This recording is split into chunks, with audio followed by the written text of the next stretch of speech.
Born on February 5, 1955, Mike Christian's journey is not your typical fitness narrative, but it's one that's sure to inspire.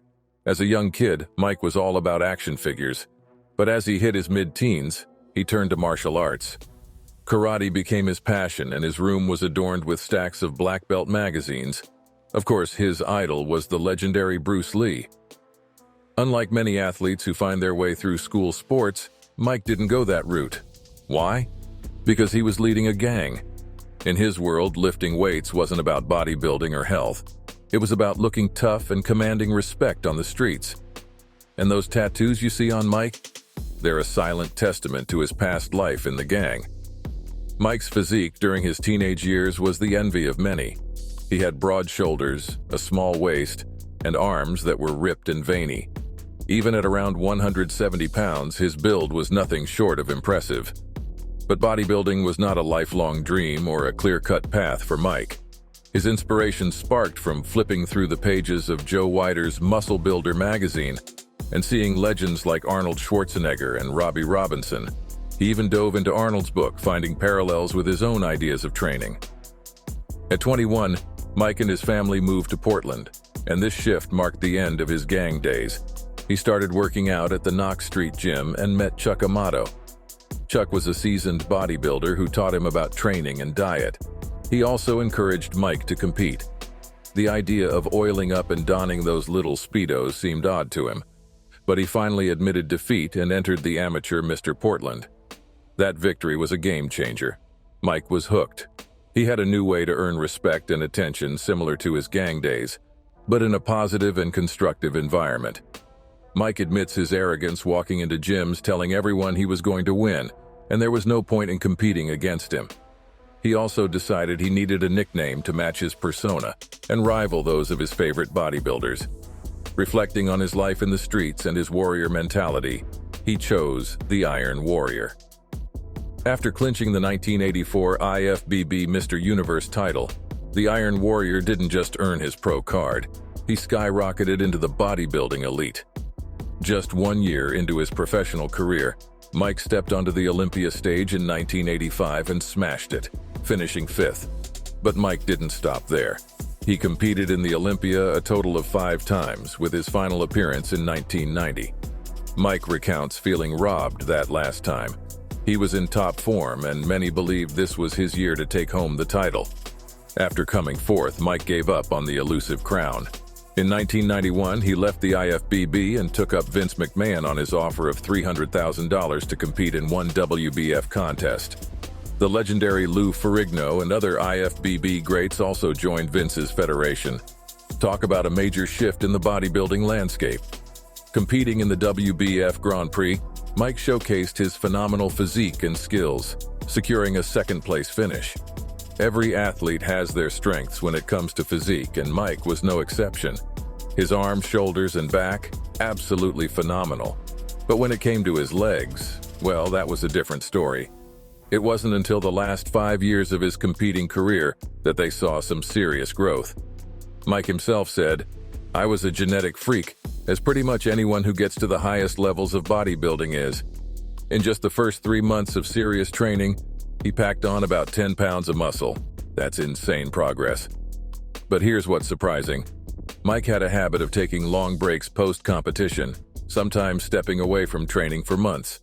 While other bodybuilders were grinding all year round, Mike had the knack for pulling it all together at the last minute.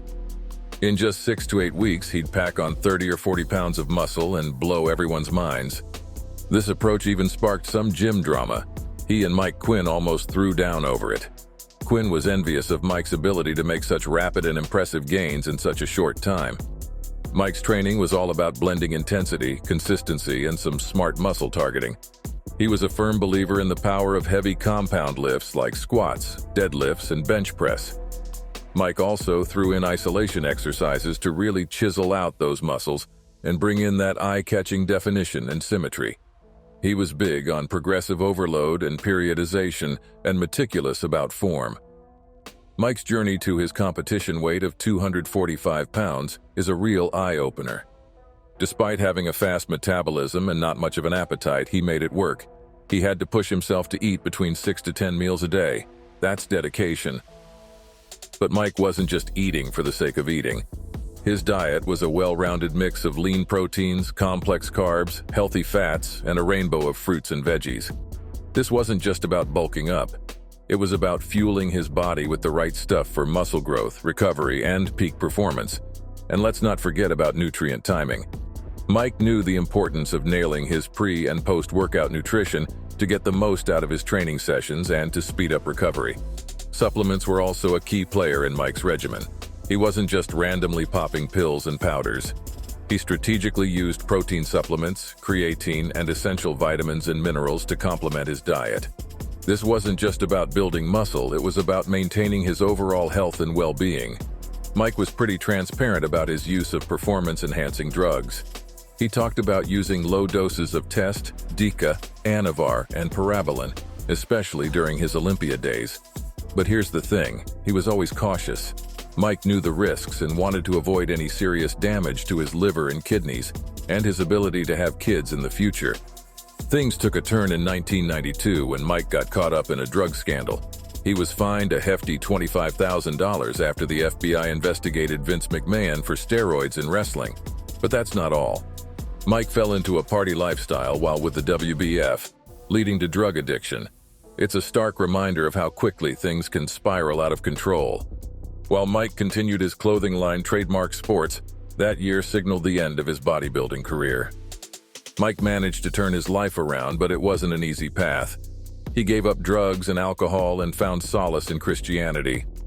Mike was also diagnosed as bipolar and spent time in rehab and a psychiatric facility in Los Angeles. Now, at the age of 68, Mike's loving life. He's still crushing it in the gym and he pumps iron 4 times a week. Mike balances a solid 40 minutes of weight training with a killer 45 minutes of cardio. Talk about dedication. And guess where he trains? Gold's Venice, the mecca of bodybuilding. Even better, he's got a free membership there. Mike enjoys his training more now than ever. Why? Because there's no pressure. He's not training for a competition, he's doing it for the love of the sport. At 215 pounds and super lean, Mike's physique still turns heads. When it comes to his meals, Mike's approach is pretty relaxed. He eats just twice a day, not because of some strict diet plan, but simply because that's when he feels hungry.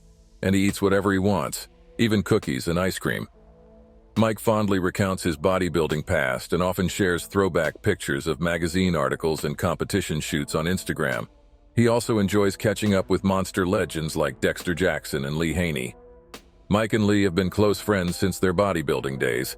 While Mike Christian has retired his competition Speedos, he's replaced them with his Sunday best. Elegant suits complete with hats and bow ties. That is, when he's not rocking tank tops and muscle tees at the gym to show off his monster gains. Whoever is lucky enough to see him pumping iron will think twice before trying to outlift him.